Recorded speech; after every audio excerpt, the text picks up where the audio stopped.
Good evening and welcome once again to Plain Talk. This evening we'll have another round of general discussions. Last week we had Mr. Raymond Gaskin, and I thank viewers for their comments. Tonight we have another friend of Plain Talk, Mr. Clinton Erling. Clinton, welcome. Good night, Chris, and welcome, and good night to your viewers. We notice a lot of you in the newspapers with football. What are you doing? What are you doing in football? Chris, I'm actually executing some tasks for the world governing body, FIFA. They had to step into Guyana's football situation, which was in a very chaotic position. None of the executive committee was replaced. They had different factions within the football fraternity. So FIFA said, let's put a normalization committee in there for 1 year to fix the governance structure, ensure these guys go back to elections by November, and run the day-to-day operation November, of football. next month. Yeah, next month, and run the day-to-day operation of Football Federation. Chris, and we're doing it pro bono. Service to the football fraternity, and we've done a fantastic job. I don't, not tooting my own horn, but our group, we've achieved a lot over the year, and we're on track to complete our mandate come mid-November. Funny you mentioned FIFA. FIFA's name now is synonymous with big-time corruption. Not only Sepp Blatter, but Platini himself, who had held himself out to be this paragon of virtue. Chris, the irony is Guyana was on the bottom in terms of our governance ratings with FIFA.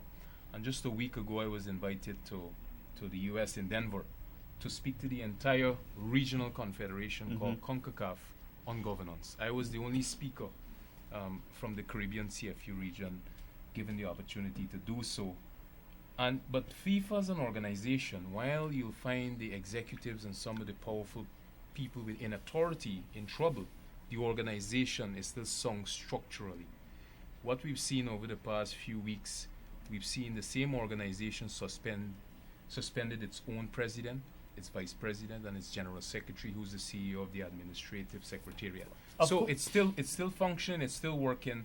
They're going through a reform process to ensure that they put proper systems. So a lot of the corruption you saw in the past won't reoccur. Similarly, our NC is tasked with that trust here, setting up new governance systems so that some of the things that happened in Guyana don't reoccur. You praise FIFA for suspending its president, but that was only done under real pressure after they stepped in and said there was a criminal, I think it's the Swiss authorities, there's a criminal investigation in progress. FIFA couldn't say keep the man on at that time. Chris, it came by pressure from the U.S. government, the Justice Department. FIFA is an extremely powerful organization, more members, world members than even the United Nations, 209 members.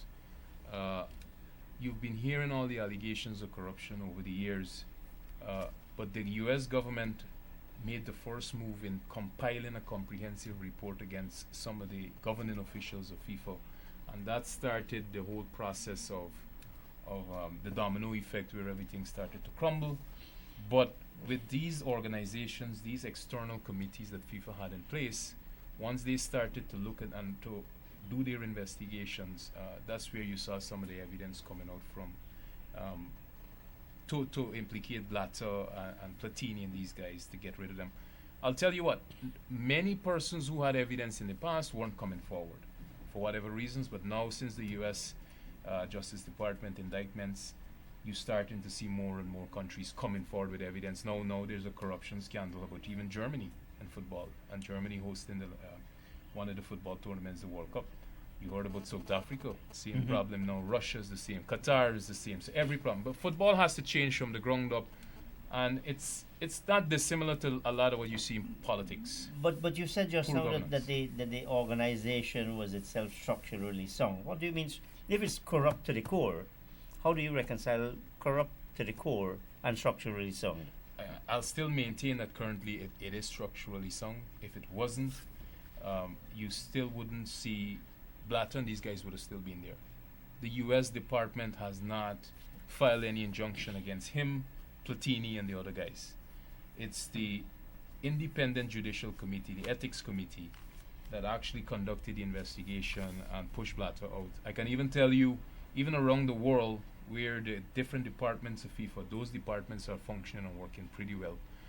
In fact, the U.S. government is seeing a lot of what's happening, and they're calling the confederations like CONCACAF, even FIFA. They're victims to this whole issue. These guys, CONCACAF was big time involved as well with Jack Warner and the bearded man. yeah, but you see, the thing is, you can't blame the entire organization for a few individual actions. And if it's corruption, people is designed to conceal. People will conceal as much as possible until investigation and evidence prove them wrong. But I'm not trying to picture them and to label everybody. But given the sums involved, for example, Warner with the South African $10 million transaction, Platini said his $2.1 million and he'd actually undercharge him. With no contract. And he'd actually undercharge him. So there's more than somebody got to be writing the check, doing the bank reconciliation, all of these things. It couldn't just be Platini and Sepp Blatter. Chris, that's why you're seeing comprehensive reform at FIFA and all its confederation heads. In fact, right now in Zurich, there's the Reform Committee, which is an independent committee meeting. And I'm pretty sure at the end of the process, you'll see a completely different organizational structure for both FIFA and its confederations around the world, to ensure there are better systems in place to curb those instances that occurred in the past. Isn't it ironic that FIFA asked you to do this exercise in Guyana when they themselves are as vulnerable? There's people who would say FIFA itself needs a normalization committee. Absolutely. Yeah. And they have one. I can tell you, the Reform Commission and the Ethics Committee, those guys now are looking into the reforms. And I'm pretty sure the members will not have a chance to really vote and decide on the reforms. It will be more of an imposition on them. They're looking to move away from the Executive Committee being involved in the day-to-day activities of FIFA, and now to separating the executive or the board or the council and putting a management administrative structure in place to separate the two, so you have some separation of powers. Clinton, how in a situation like this, football, not only is it the widest international sport, 209 countries, the number of people who play, to the administrators, what message does it send to our people, the people who play football in All Boys Town or down Plaisance or any of those areas? They must know what's happening. What do they think of football administration? Well, I'll tell you, despite what's happening with the administration of the game, with the leaders, if you want to call them the leaders, football is expanding. It's more popular than ever. Football revenues are bigger than ever, and more people are playing football. If you were to ask the players, or you were to ask that youngster on the corner who just this afternoon came off the field playing, he or she doesn't care about the administrative aspect of it. It's more when it comes to those who are involved into the planning and organizing. Mm-hmm. And that's where the major deficiency has been. We need to change that culture. That culture can only come about by putting strong systems in place and ensuring that, or hoping that the right set of people come forward to manage. Because no matter what system you put, Chris, somebody's going to try to beat that system. Let's move on, because I certainly think you're doing a good job, and I want to say this publicly. Thank you very much. I want to turn to ask you, you'd formed and then left an organization called Blue Caps. It came on the scene with quite an impact. Yeah. It was very impactful. What's happened? How is it doing now? I know you're out of it, but you still must be taking an interest in it. Chris, one of the primary objectives of Blue Caps was to create new leaders and to encourage a society where service and volunteerism became pervasive. I am somewhat disappointed now with Blue Caps, because when I left and resigned as chairman, I felt here is a big opportunity for the young people who served on the board to step forward and take the leadership. This was an organization in a very short space of time took on a very public profile, and they had a platform. Anything Blue Caps issued or said, it resonated with the public. The media Yes. picked up on it. So I said, here it is, a good opportunity. These guys are going to grow and build the organization. They had some great plans when I left. I remember in the early stages, but unfortunately now I don't see anything coming out from the group. I don't hear no pronouncements. I don't hear any plans or any activities the group executing. Chris, it has been disappointing to see it. I spoke to one of the principals only this morning, and the person was saying they're disappointed with lots of things that's happening. They're going to wait for their AGM and maybe recalibrate and relook at what they're doing, and maybe in the future see how best they can make their organization vibrant again. Given the effort and energy you put into Blue Caps, it must be quite painful, not only disappointing, but painful to see the way it's gone. Would you step up to do a normalization for Blue Caps, as you've done for football? Chris, I've been volunteering for the past 4 years in organizations and in leadership position in organizations like the Chamber of Commerce, Blue Caps, sitting on government boards, now for football for the entire year, and I've done it pro bono. And using from my experience, I wanted to say to other young people, if I did it, you could do it too, and you can come and volunteer. I'll say now, when I'm finished, I should complete my mandate with the Football Federation on November the 14th. I just want to take a break from the entire civil society, and maybe next year I'll look at where my options are. Blue Caps, if I'm asked to advise or to help, I'm always available. But let's see what happens there with that organization. I really hope they become active again. But you say that you've for 4 years you've done all of this. And I've been doing it even before, but it's more at a leadership. it's very coincidental because I've had the privilege of working with you in Chamber of Commerce and these other in football as well. But you don't look worn out by it at all. Because Chris, it seems to have done you a hell of a lot of good. Chris, I put things into perspective. I can deal with public pressure more than most. Earlier tonight, somebody was telling me, as criticism comes to politicians or people in the public eye, they become more intolerant. I'm the reverse of that. I normally would assess a situation, assess commentary from folks, and I really don't take that home when I go home in the evenings. I don't take my work home in the evenings, so I think I have a very good balance in terms of how to deal with it.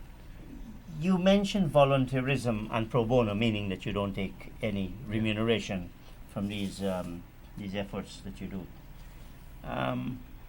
When the government, the cabinet members use justification, look how hard we have to work, we need all these millions. What do you say to these people in the context of volunteerism and public service?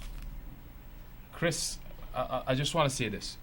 In terms politically, I think that decision with the salary increases and all the attempts at justification is one of the biggest political blunders in Guyana's post-colonial history that I can recall, and that's putting it mildly.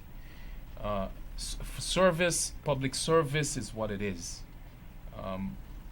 If you're getting out there and you care about your country, you care about your country's development, you care about its people, I think the highest compliment you would say is to get into government and to represent at that level. Public service is one of the most noble services you could perform. Chris, I've been doing it in civil society, and if I was in government, in fact, if this pay raise, if I was part of this government, I was telling somebody, I would have donated either the increase or half of my salary back into some social cause. This sends the wrong message to our young people. And we already don't see that culture of volunteerism with the young people. Some will join these youth groups, these youth organizations or volunteer organizations just to pad their CVs. When you ask them to come out, let's go the weekend, let's go to a clinic, let's devise a plan, they don't show. And now you're sending the message that, look, the only reason we can serve you, as Granger said, effectively and give you high quality service, you need to ensure that we're properly compensated. That's a bad message to send, not just to young people, but to the country in general.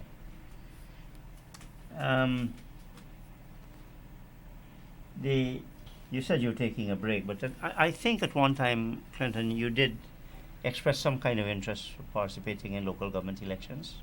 No, never. You wouldn't? I, Have you given up? We know that you joined your campaign and you were on the ticket for the BPPC. Have you certainly made this decision? And I know people never say you should never say never. But what is your position on political activism and participation in the foreseeable future? Chris, I'm a pragmatist, and I love Guyana. I love my country. I'll put the country's interests first always.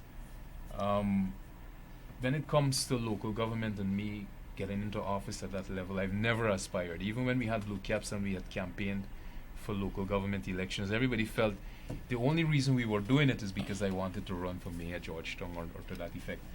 That was not the case then. I've said this elsewhere and I'll say it here. For me to get involved into our local government system, because the way it's structured, Region 4, I can tell you quite blank, the PNC or the APNU, if they go together as a group, that their ticket will win because the way in which we elect the mayor. It's not done individually.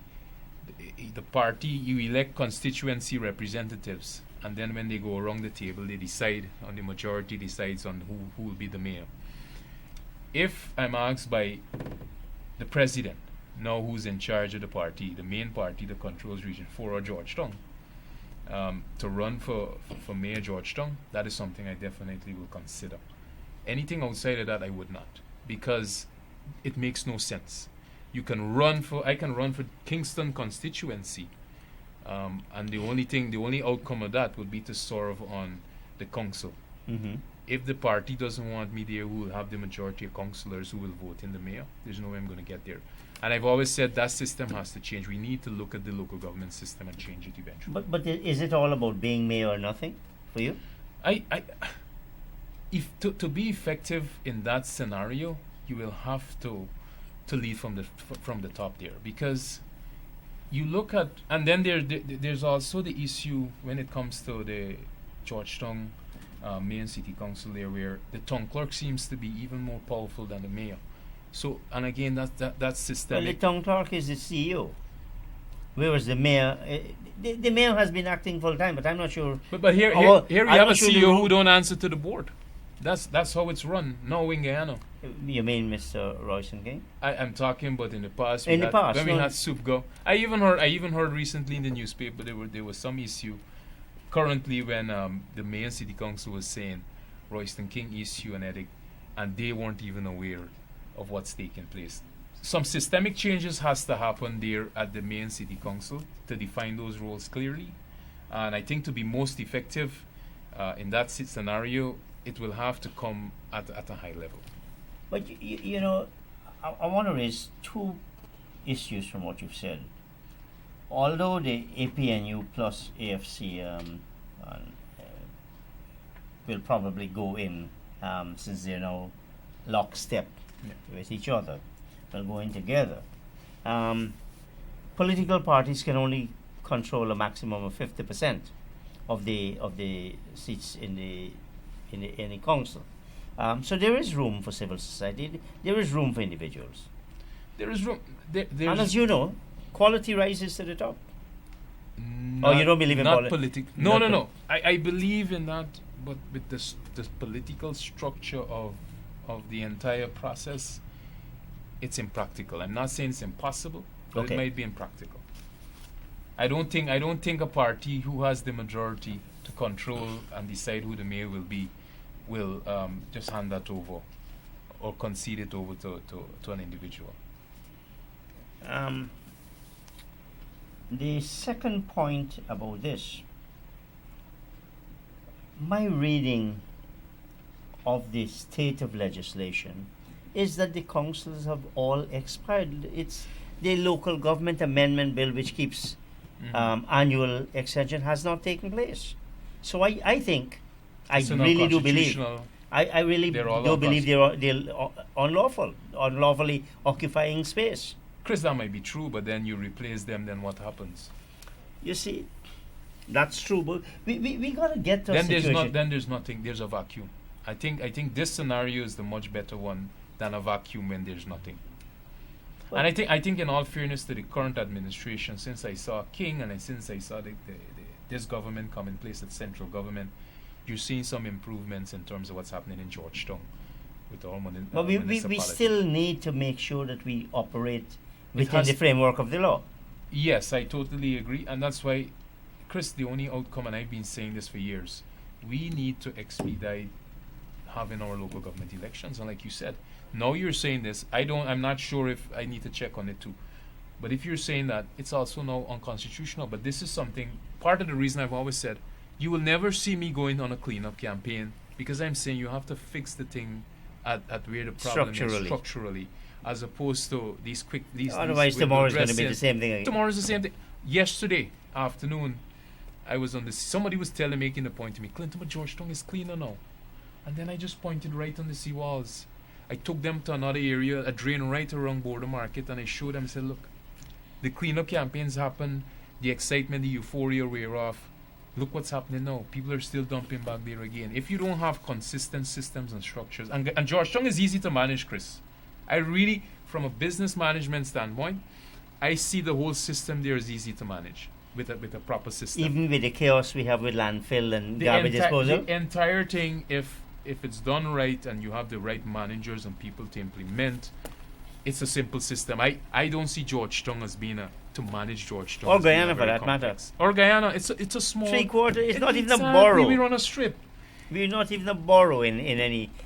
Sometimes I metropolitan- wonder. That's why sometimes I wonder personally. I say, are our politicians, the president, the vice presidents, are these guys coming on the ground and see what's happening? Because it's not a lot to do.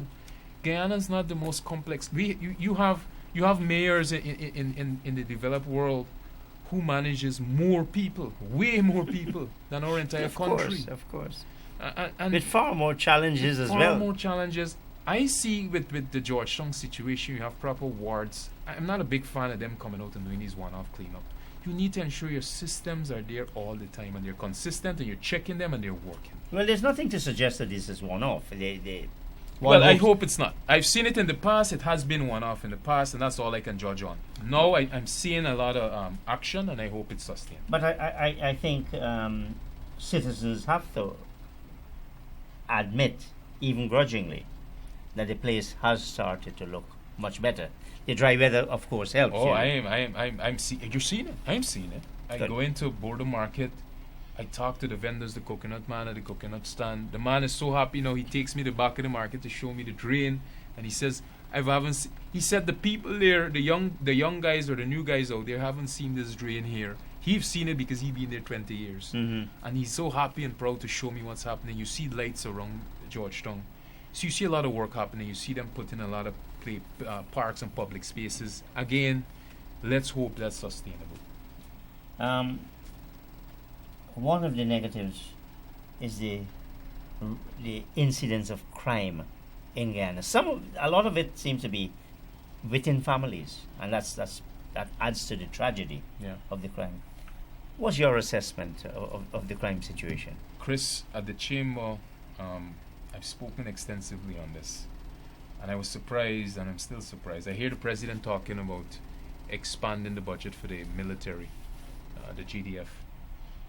I really want the government to seriously focus on a comprehensive strategy and plan for the Guyana Police Force. It has to be done at various levels: leadership level, the police level, the ranks level. They need to look at the salaries increases. They need to look at training properly and training better. Unless we start to do that, we're not going to see much improvements in terms of what's taking place. But by the government own logic, for this Mhm. infamous 50% increase, they surely have to make, if that is what will stop people from being corrupt, they surely have to make the police much better offers than they have been doing it. Way Because better. even if they did 50%, the policeman would It's still be not completely significant. underpaid. Yes, correct. Chris, correct. They need to, and I've seen successive governments come in and nothing is done. I remember when I used to be at the chamber and we meet with all the top brass of the police. They were happy when I went on a public forum and we had all the president and all the political heavyweights in the room. They were happy that I was advocating on their behalf. I remember going to the airport, even the officers at the airport, when they see me traveling, they'll be happy. Burling, thank you. They need to start a comprehensive plan, though.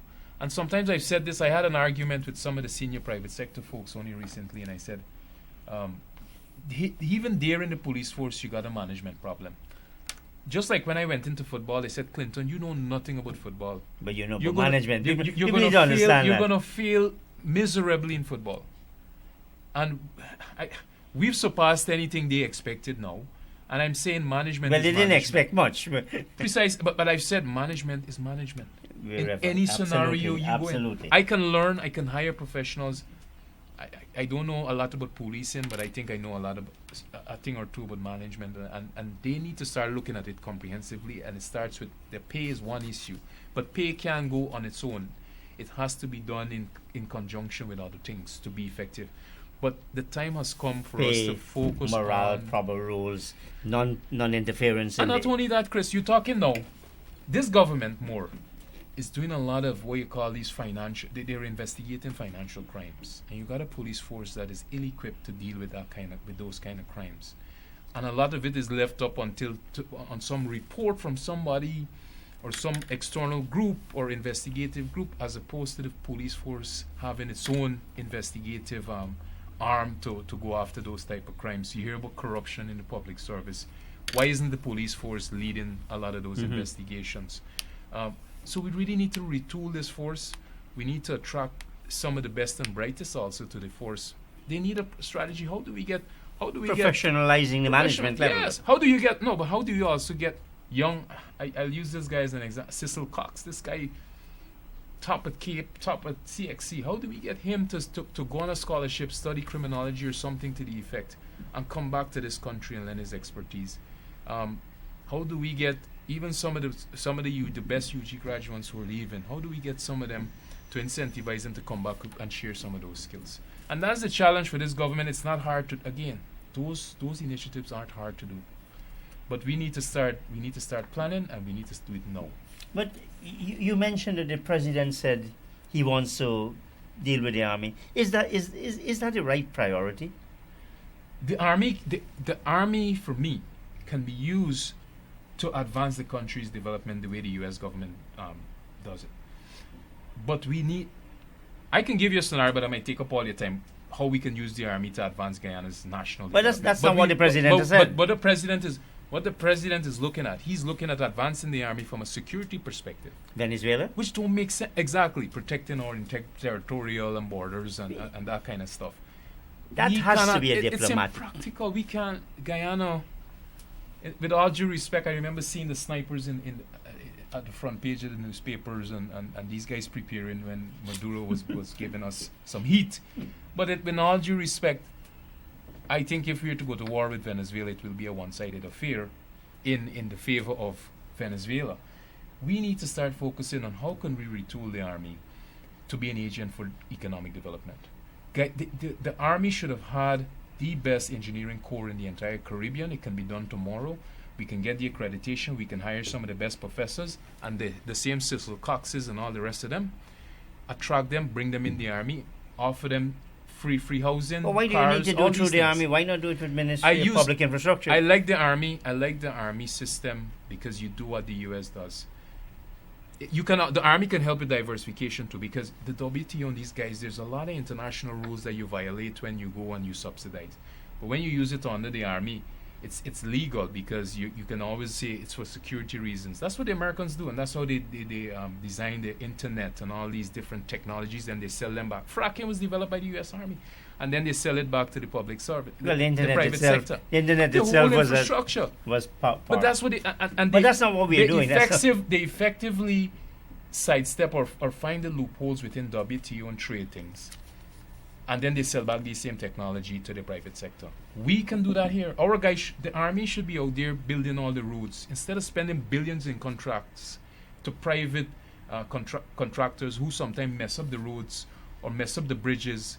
Why aren't our Army Corps engineer building, dealing with sea defense, dealing with road building, dealing with infrastructure design, and all these things? Well, let me ask you this, and you're a private sector man. I do find that that a bit surprising that you're saying the government should, in fact, be doing it.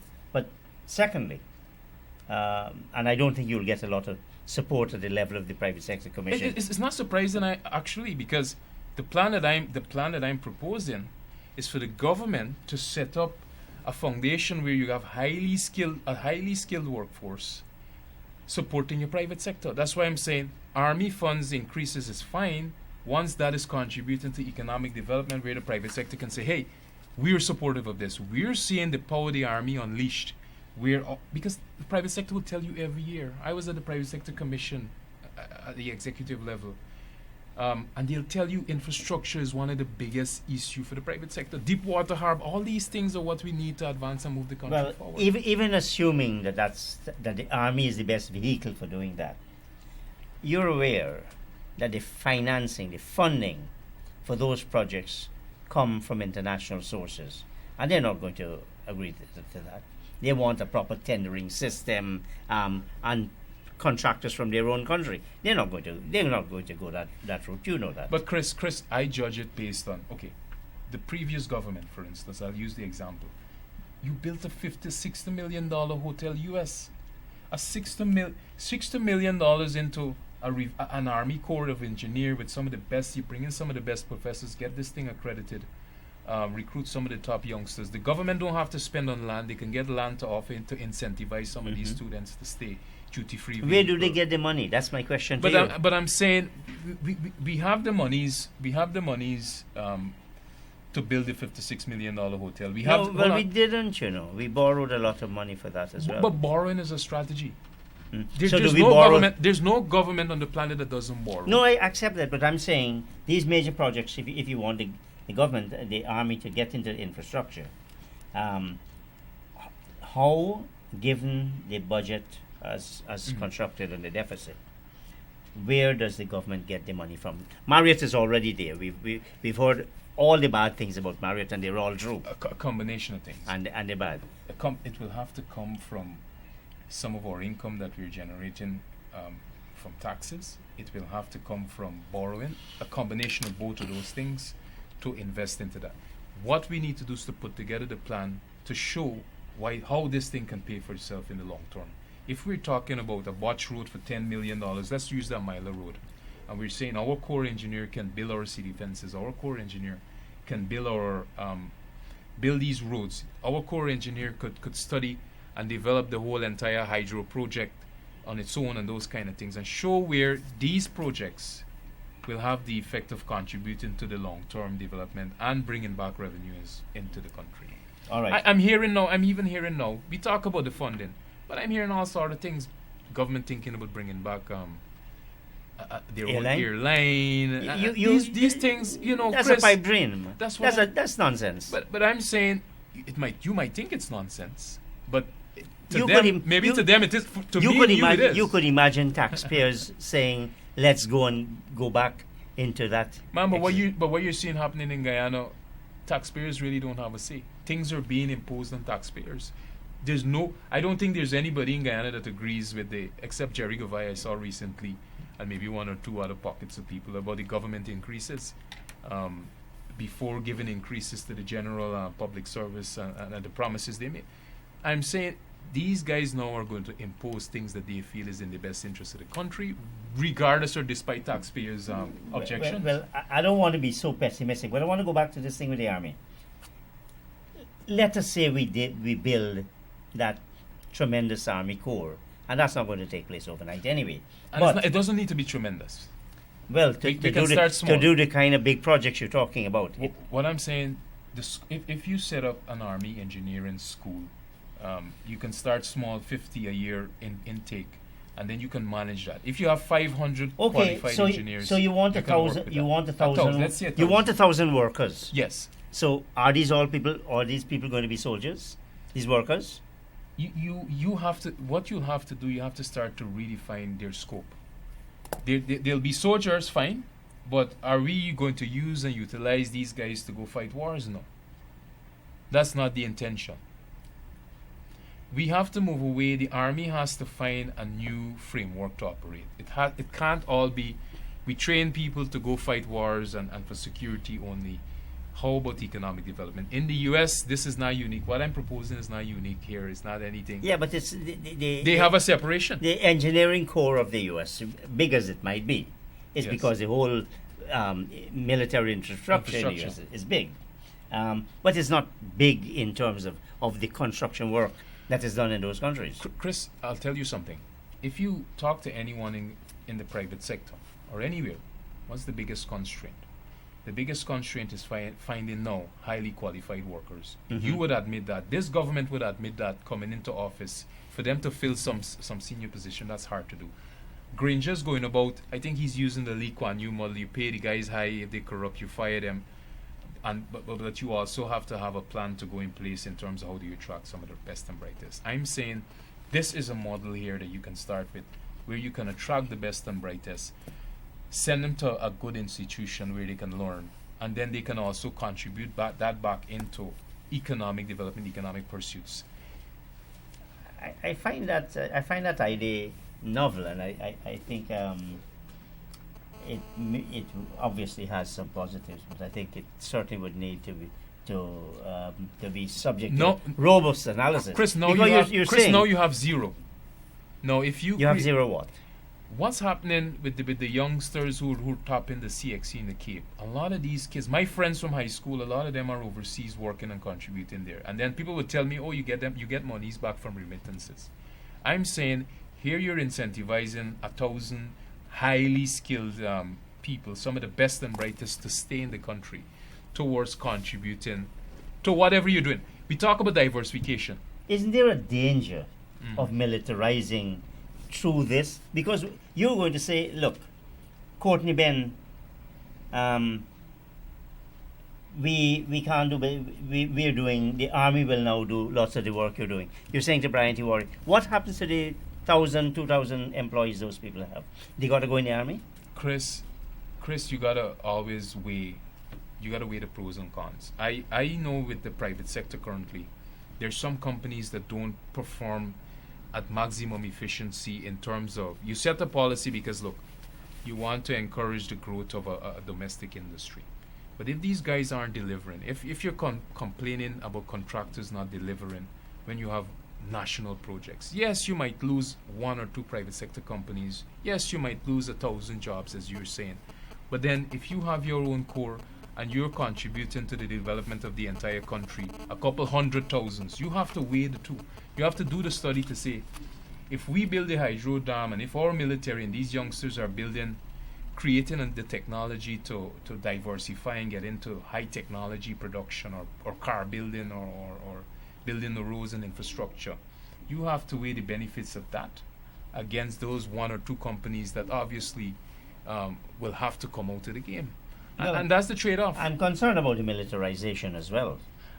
You use the word militarization Well, if you're saying with that a negative connotation. if you're saying your construction industry on some of these major projects must now be done through an army engineering corps and employing soldiers, It could be done, and it could be done because when that project is over, they're still soldiers. it could be done with a balance, Chris. Okay.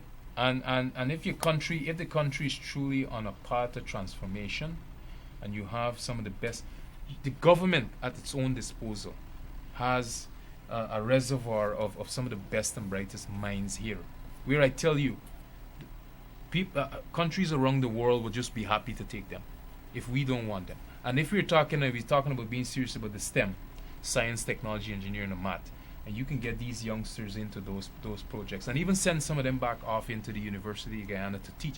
You can use a lot of these guys into areas. The paradigm has to shift that the military is militarized and this fear about them being going to fight wars.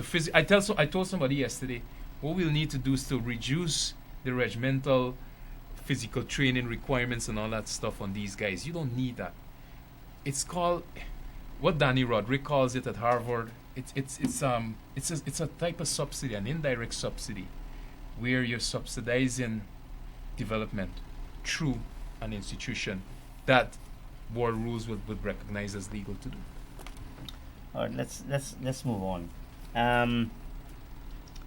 Tomorrow, Thursday, in the National Assembly, Finance Minister Winston Jordan will be tabling the mid-year report. We will be hearing for the first time in close to 10 years the economy actually going back in terms of what they call negative growth. Yes. So minus. Chris, Does that surprise you? it doesn't. The economy is something that I pay close attention to. I have a business that is dependent on the strength of the economy. I've been saying this. Fortunately, food tends to be a little bit insulated. But we're still part of it, and even with my restaurant, you can see the trends. I always tell people I can tell the economy based on how Germans is performing. And what I've seen over the past since the elections, since May, is unprecedented. I've been managing Germans for 16 years, and what I'm seeing now is unprecedented. And that's why I could have sounded the alarm months ago that the economy is not in a good place. Now you're seeing statistical data, not just anecdotal evidence, to back up a lot of those suspicions that the economy is wobbly and it's a dying patient currently. Something drastic Is has that to, too strong it's not a strong language? no, it's not strong. Dying. It's a dying patient. The economy? Guyana's economy currently is a dying patient unless some strong medication is in there to revive it. But Chris, I've seen nothing. I'll tell you. Look at all the sectors that the economy depends on. You tell me just one sector that can inject the medicine to revive this economy. I don't see any. I see a government with a policy where it seems to be economy is going down, meaning income is going down, but our plans and our policy, our spending they seem to want to increase that because it's a new government, and I know they'll want. I heard Jordan. But you were justifying borrowing just now. Well, Jordan is talking about. I'll justify that all the time. The country has to run. Jordan is talking about soon you'll hear about our big projects coming on stream. You hear about the airlines. You hear, with this salary increase, and Granger just saying it brings quality, it brings efficiency, it brings good governance. You're going to see a slippery slope. Come December year end, when the traditional public servants expect the raise in salary, they'll be asking for 50%. Come with the next budget, if it doesn't happen in December, they'll be asking for increases all around in a struggling economy where the income, all the growth sectors are struggling. Government is talking about spending. What I've not heard of, and I always say this, when I went into football, I never looked back. I never one day mentioned the previous president's name in anything. I tell people it's fine to go and do your audits, and Raman Makri is doing a great job with that for us. But my focus has always been, even with the Chamber of Commerce, I never looked back to the Chamber and lamented how it's in a bad shape, and let me look back and see what these guys didn't do. Tell me, what are you going to do? What's your economic plan? And that's what I'm saying when I talk about spending and whatnot. This government has to start laying out to people what's their economic plan to reverse the fortunes. I can tell you on the ground, Chris, even their supporters, their diaspora. I live in Georgetown. I employ a lot of these. I employ a lot of people too, and these guys are now saying we're not seeing any difference pre-May. In fact, it's getting worse for them, and the government will have to start to tell us how do we generate income enough to revive this economy. And it's a tough one. It's not just because of them. There's a lot of structural challenges against them, international prices and so forth. That's why government has to get serious on diversification, and they have to start talking about. They need to. I see some approaches and the way they're approaching the private sector. The private sector guys are silent. You're not hearing the PSC. But let me go to a meeting or a dinner with one of the ambassadors when they invite us. And then you'll hear them start to complain about some of the hurdles they see and that is being put in front of them and so forth. This government has to sit down and plan their economic strategy and start to implement some of these things. Chris, I could think of a few. There's things that they could do. And once they have that plan, they need to ensure that they have a coordinating implementation mechanism, a council, a group. The president needs to get a bipartisan also. I said this economic council. Stop relying on, because I came in now, it's my turn and I know better than the previous one. Get folks from private sectors, get them in around a table, get folks from civil society, even bring folks from the diaspora to sit on some economic council. Staff this thing properly. Because if we continue, all I heard from Jordan gave an interview, I just read. I haven't heard anything comprehensive. And he said, yes, the economy is doing bad, but the budget funds just kicked in, and by December, people can get a little more money. Which is true, of course. Which is true, but I've seen... Because up to August, we didn't have a budget. Correct. But Chris, you remember when I went here, I talked about that. Even me, I said, when that budget comes on stream, the economy will kickstart again. I haven't seen it. I saw... When the salary increases that was announced in the budget kicked in, which was towards the end of September, you had an uptick. And now it's back down again. That budget, that stimulus that they pumped into the economy is not enough to sustain or to grow the economy. I'm now realizing a lot of it, and me, you had this discussion the last time I was here, and you were saying, oh, the economy is dependent on public spending.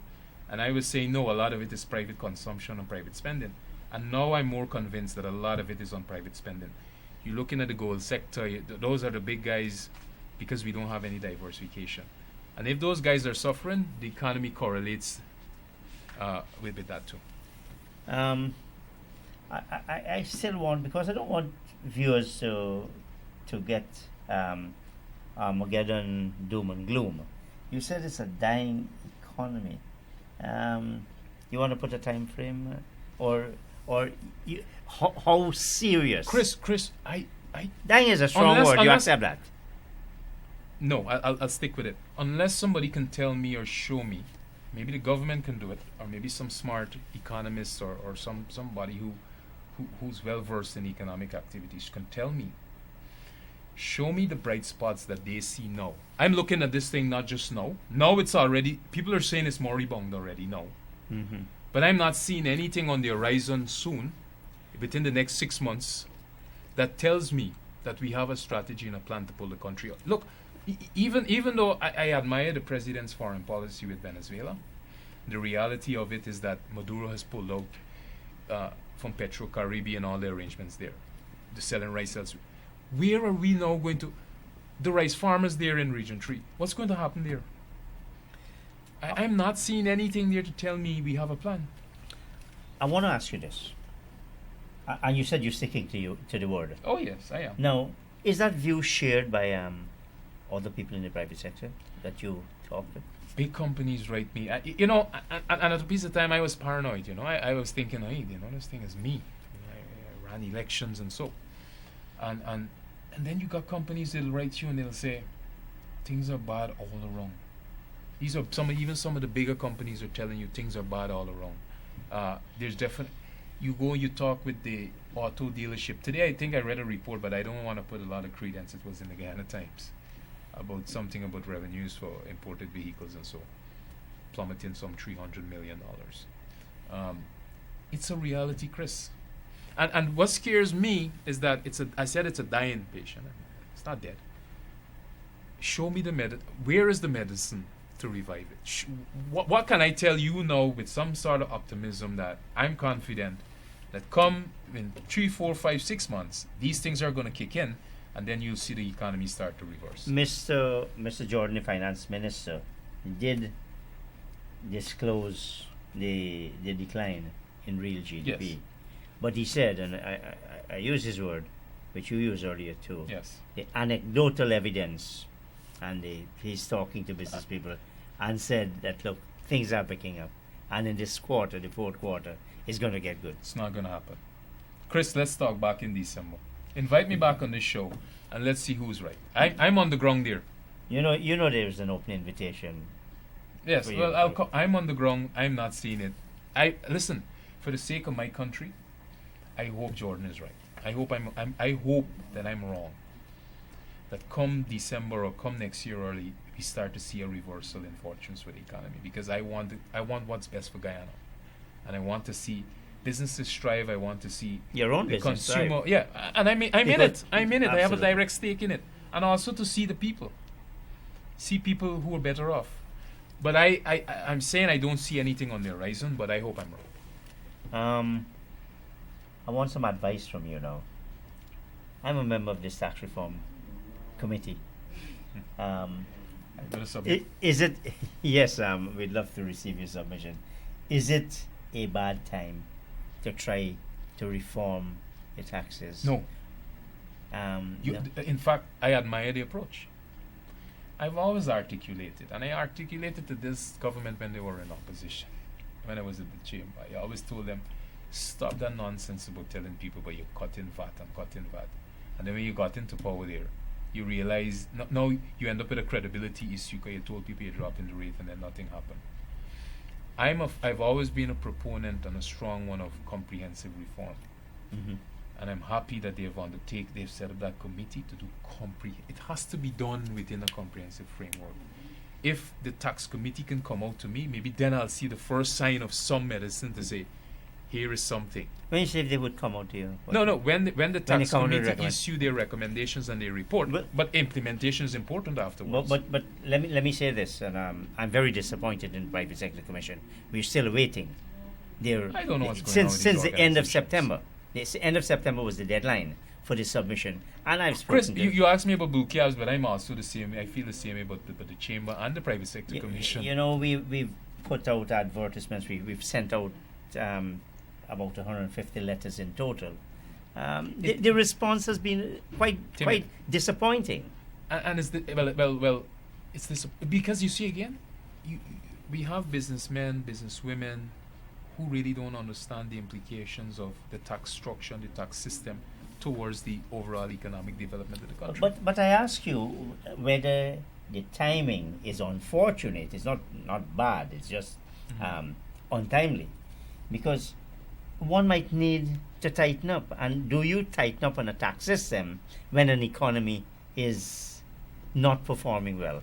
Because you might be taking some of the lifeline out of that economy, or the lifeblood. The government has to take the recommendations. They have to look at the context and the reality of the day and implement reforms that best addresses the realities of the day. Data is a scarce thing in this country. I've always had a problem. I hear Jordan talking about setting up proper stats and so. Once they get the data and it starts to come in and they get the recommendations, they need to start to now look at those two, match them, and see which works best in turn. You know, this guy Raul Lucas talks about we need to encourage voluntary returns in terms of compliance, right? And that's so things like that is so critical in terms of getting increased tax revenues and so forth. But we need to see the comprehensive. Listen, your tax. I keep preaching this one about meat imports, and nobody pays any attention when I talk about it. It's one of the easiest way. It touches your base population, which is the average person. This thing is so prohibitive. You're protecting one or two private sector companies there when they can't efficiently supply your market. You have meat prices on par with Trinidad and Barbados. Economies were Trinidad 5 times our economy. Slightly higher than that. And I can buy a pound of chicken cheap in Trinidad and in Guyana. I can buy beef, all the other meats. But people think when I say it, I'm saying because I'm a restaurant. Altruism. Yeah. But Chris, just do the maths. Take the assumption just $1. But you know something, I'm hoping, and I'm appealing to you, Clinton, on behalf of the committee, that you would submit a comprehensive memo. I was going to do it, but I saw a deadline which I missed. But I'll do it nonetheless, and I'll send it in. I am saying this, and I think I am authorized to say this, even though I'm not the chairman. The Tax Reform Committee continues to invite and to welcome persons to make submissions. As a matter of fact, It's very critical. today we and what we've started to do is have meetings with persons who have made submissions so we can try to understand They're thinking. their thinking, and also to raise questions Oh, yeah. on Oh, our That- because we don't know all the solutions. We don't know many of the solutions. So we want to engage in a discussion, and it's very unfortunate. I think the private sector is a major letdown. The Institute of Chartered Accountants of Guyana, I've had so many telephone calls with representatives of the institute, and you can't get anything. Chris, send an invitation to those leaders. Let them come on the show. I think we need to hear more from those institutions. They're the ones who are directly, or their membership are the ones who are directly affected by all this. You hear nothing. But you know, Clinton, and when the committee comes out with its recommendations, You hear. and it might be adverse to them, You hear you. and then they'll start running to this minister and that minister. Chris, I think you guys need to listen. Maybe host a conference, a tax reform conference, and get them. Go out and get them. Don't wait for them to come. I find in this country everybody's slow to respond. Well, what we're doing, those who have responded, we've started to meet with them, Yeah. and we'll have a bigger General round. round. Yes. Okay, great. You need to do different approaches. We're trying I know everything. Guyana. We're trying everything. We've got. I constructed a questionnaire. Of Chris, you know about 65 surveys. Yes, And you see the That's what we're response doing. rate with surveys. Yes. It's pretty low and dismal. So you need to find out a strategy. well, you try to you can't exclude any because You can't. someone's going to say, "But why you didn't do this?" Yes, yeah. We didn't know. Yeah. So, But that thing, when those results come out and if some are implemented, might be the first indication to me that something could happen. I think the work is proceeding fairly smoothly from our side, but this is not the committee's work. This is the country's work. Country. And let me say this as well: our committee is working pro bono, Oh wow. Yeah. and it's taking a lot of No, time. that's a lot of work. It's not, that won't be easy to but do. it's an important task, Very important. and as Guyanese, I think we have a duty to serve our country. It makes us. It Yeah. gives us protection. It gives us a life, a passport, security, whatever. The operator is signaling time has run out. Chris, when you get this new you need some sponsorship here so Well- you can expand the time. Maybe I'll ask you to do that. One of the reasons I don't do it is because we don't want to be beholden to any advertiser. I understand. We must be able to criticize on this program, and any of my guests must be able to criticize any Okay. issue as they see it. I want to thank you, and you've invited yourself in December. I'll be back. And let's be specific and ask me. Let's talk about the economy, the state of the economy. Yes, and we'll play back some parts of this evening's tape, and we'll see, because you did say about what's going to happen and what's not. And going I want to be proven wrong. Okay. In this case, I want to lose. Well, thank you very much, and I too hope you lose. Operators and viewers, thank you. Good night. See you next week, when I'll have a very, very special guest. I think you'd find that interesting, so I'm asking you to join me again next Wednesday at 8 p.m. on this channel as we continue our Plain Talk. Have a great week.